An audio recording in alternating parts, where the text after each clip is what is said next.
Berry sampling and assessment in the vineyard usually starts approximately 2 to 3 weeks before the grapes are ready to be picked.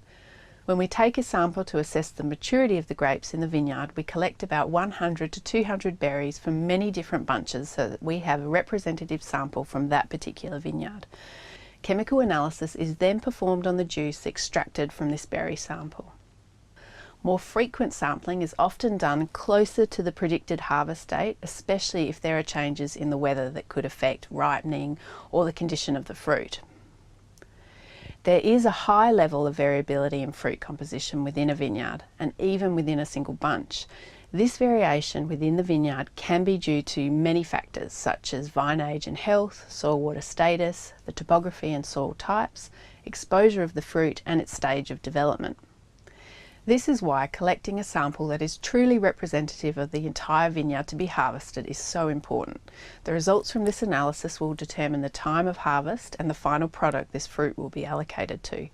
The size of the sample that is taken depends on the size of the vineyard and the amount of variability within that vineyard. Grape samples should be processed quickly and should simulate the winery conditions as closely as possible. The most common methods of assessing fruit maturity to determine when to harvest are grape sugar and acid content.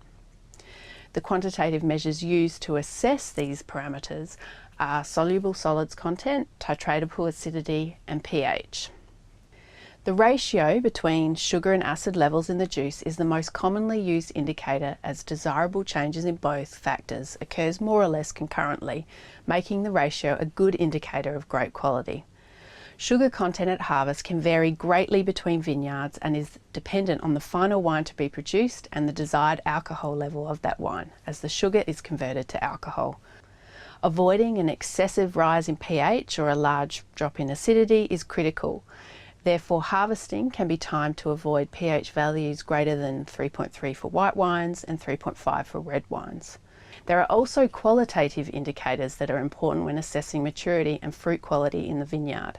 These include the incidence of disease, colour intensity of the berry skins, seed colour, the degree of what we call tannin ripeness when the skins are chewed, and observations of the physical condition of the vines.